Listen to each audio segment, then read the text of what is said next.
Hey everybody, HomeSliceHenry here, and in today's video, I'm going to be showcasing an absolute monster of an Ultra League Pokemon that somehow got even stronger with the Season 25 balance update, and that is XL Shadow Malamar.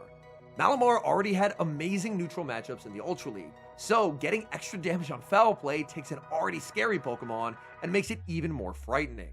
Shadow Malamar is the ultimate Swiss Army knife in the Ultra League right now, and the well-armed event that's going on right now actually spawns encased in the wild, so if you don't have your Malamar XLs, now is the time to complete them.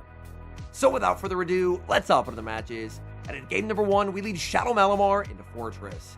It's always worth staying in to check the fast move. A lot of Fortresses are on Volt Switch, and Volt Switch Fortress is a pretty okay matchup for Malamar. Backline is a pretty straightforward one. It's Tentacruel and it's Corviknight, because Malamar is basically fine into every matchup that isn't a Fairy type. So we have two resistances to Fairy in the back. Opponent debuffs me with the Rock Tomb, and that means Superpower will fall just shy of taking the knockout. However, I have a plan. I'm going to throw two Psywaves, switch into the Corviknight, and try and snipe them down with Sand Attacks. My opponent is barely able to hang on. They send out Wall Rain. Wall Rain is going to be spamming out very consistent damage with Icicle Spear. But XL Corviknight is very, very bulky. I farm up close to 100 energy, and I will go for the Air Cutter. 30% chance to boost my attack, and the boost does come through. That means this is now a +1 boosted payback, and that's going to inflict some very nice damage onto the Wall Rain. Wall Rain, now deep into the red, is going to be able to get my Corviknight very low HP as well.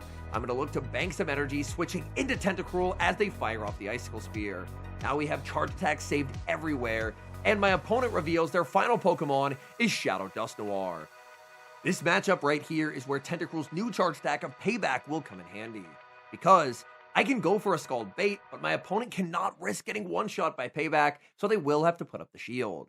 Scald does get the debuff, a little bit of good luck does go my way. Even without the debuff, I could have still made it to a Payback, but I wouldn't have been able to throw it on good charge attack timing. So since I did get the debuff, I'm able to throw it on good timing, and now pressure the final shield. I switch in Malamar, they anticipate the combo play, in comes Wall Rain gets Psywave down. If they bring in the Fortress, I can throw two Psywaves, and if they're still on the field, I have to throw the Foul Play.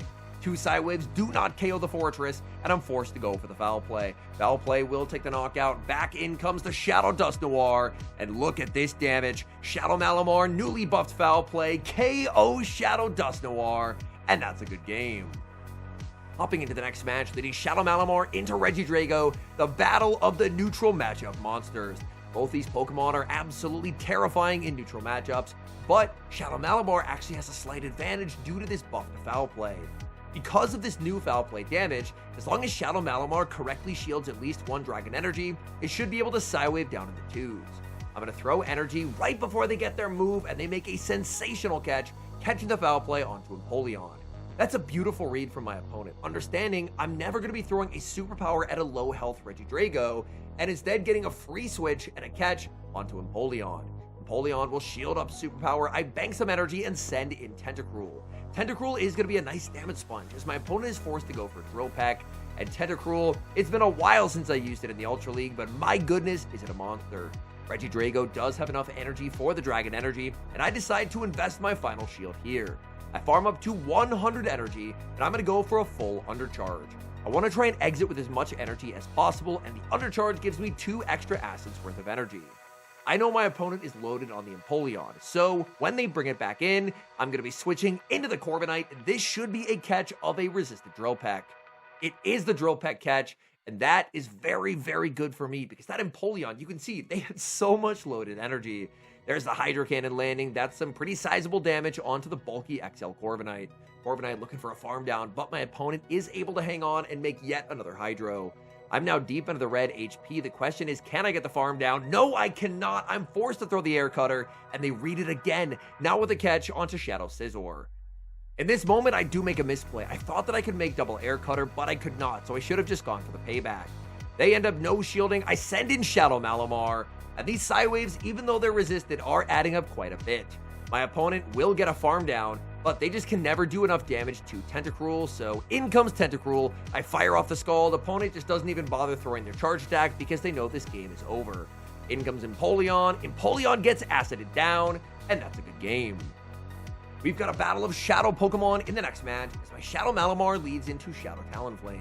Seeing Shadow Talonflame on the lead is pretty nice. Obviously, I have a catastrophically bad matchup in the back with Corviknight, so anytime my Corviknight gets to avoid a Talonflame, it's probably going to be a pretty good day.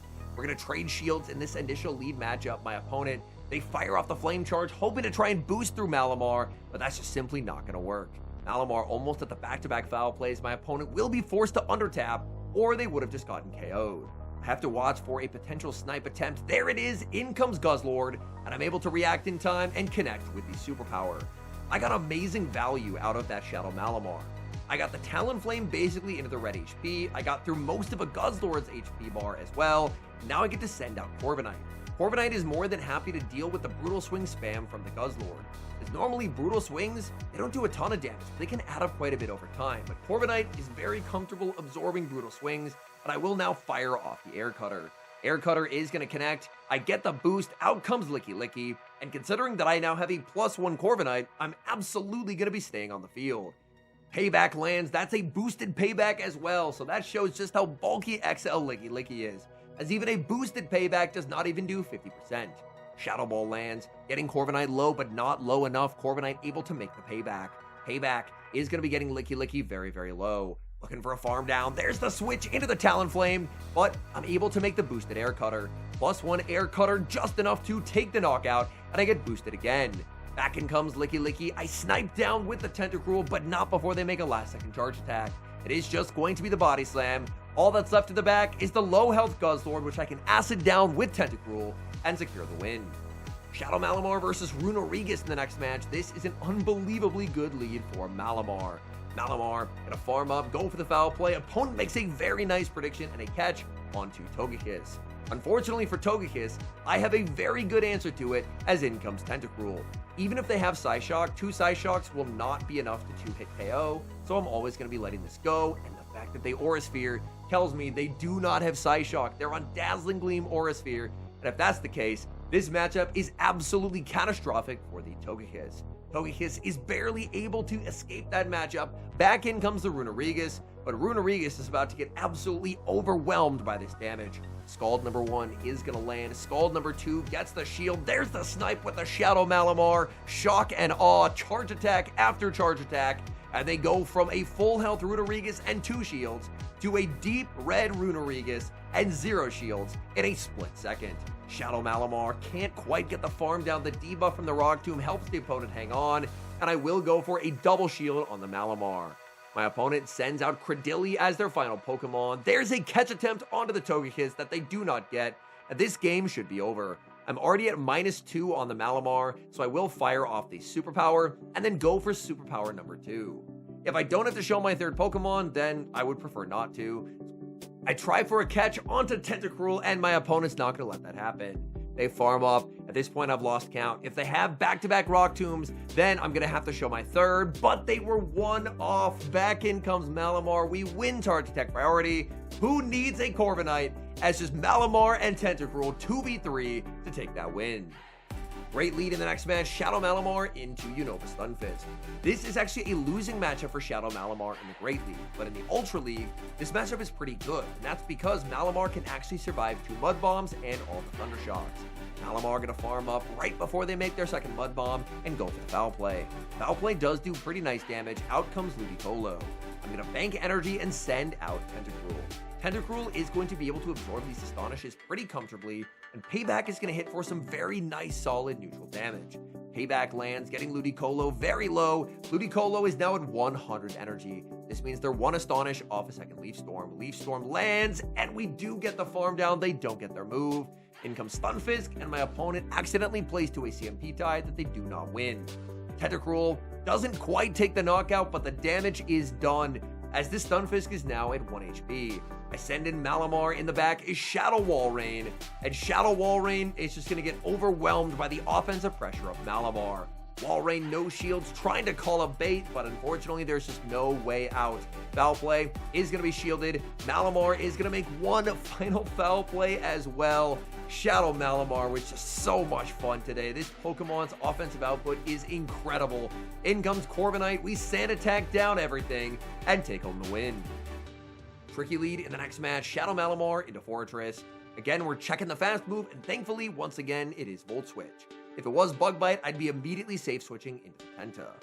I get nice damage with Foul Play, but my opponent will slow Malamar's roll with the Rock Tomb. Now I'm at -1. I typically like to play out this matchup how I played it before, which is Foul Play into a Superpower, putting up a shield, and then banking a charge attack, and trying to snipe it down with sand attacks. Because that way, I'm expecting the Malamar energy will be useful in the back, and I have a charge attack loaded. So I will go for it. They're very, very low, and out comes Lapras. Lapras, I decide to not go for the bait. I'm just going to be full setting the payback because I want to try and lock in some damage. Payback lands. Lapras is very, very bulky, so Lapras will be able to withstand that charge attack no problem. Sparkling Aria is going to connect. Switch timers are a little bit misaligned here, and I want to take advantage of that. So, as they fire off the Sparkling Aria, I'm going to look to bank a ton of energy and switch back into the Malamar and snipe them down. Superpower would be taking the knockout, but no, they no-shield, calling that I went for the Foul Play.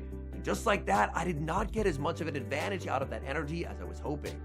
I was expecting that they would have to respect that damage, because a Superpower would knock out, and then, since I wasn't debuffed because I went for Foul Play, then they would have to throw energy, and then I would be in a much better spot. But because of that call, now I'm down a shield. They have a Malamar as their closer, and it's only fitting that the first loss with this team will be at the hands of an opposing Malamar. Because my goodness, Malamar is an absolute demon in the Ultra League right now. My opponent, look at the Psywave damage. I'm just getting shredded. They CMP-type Foul Play to the Scald, and then after this, I will look to switch into Tentacruel.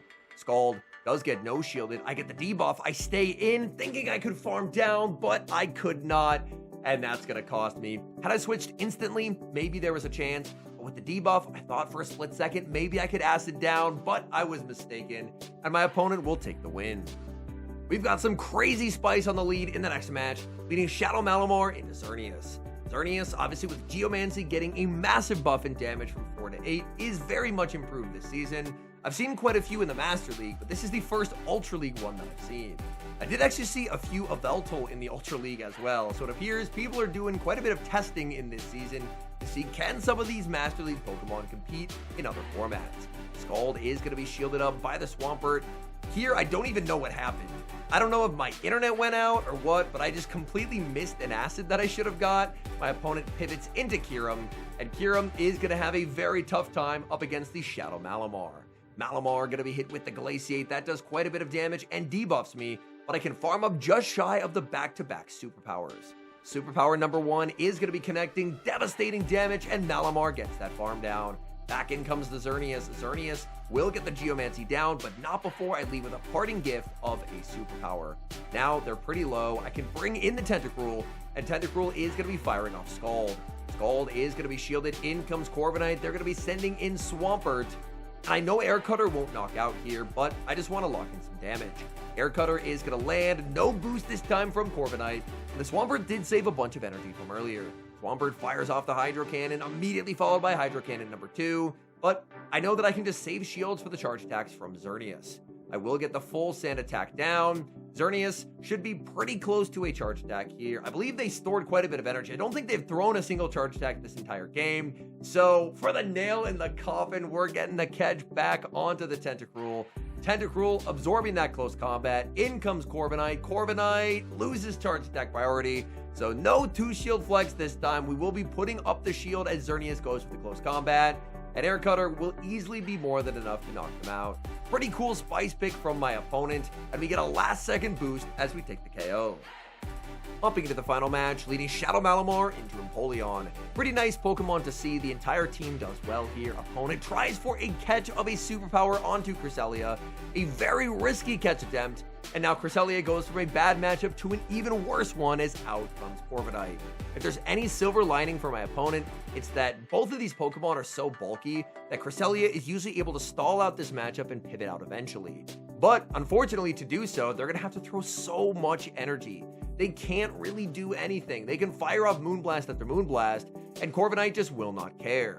In comes Empoleon. Empoleon going for the Hydro Cannon. This will hit for some very sizable damage onto the Corviknight. Switch timer is up. Back in comes Malamar. Malamar's superpower is going to be devastating, getting Empoleon deep into the red. Empoleon making a last-second charge attack, but this is a very easy shield and farm down for the Malamar. As Malamar is going to be debuffed, but exiting with 100 energy, this Malamar is going to be very difficult to remove from the field. In comes Cresselia. Cresselia's bulk able to hang on, surviving that foul play, and Malamar will go for foul play number 2. This foul play will KO Cresselia in the back. My opponent has their own Malamar. I'm going to bank a ton of energy and send in the Corviknight. The threat of a payback forces my opponent to throw energy, and honestly, I'm pretty okay letting that energy go because I know I have a Tentacruel, which will be able to do a bit of chip damage, and I have just a ridiculous amount of energy stored on my Shadow Malamar. So my opponent will go for the foul play. That does do some sizable chunk damage, but now I can start spamming out Scalds. Scald is going to connect, and we get the attack drop to add insult to injury. The game was already over even without the attack drop, but with the attack drop, it just absolutely slams the door. There's no way out here. Malamar forced to fire off energy, but I believe I have pretty much 2 charge stacks loaded on my Shadow Malamar.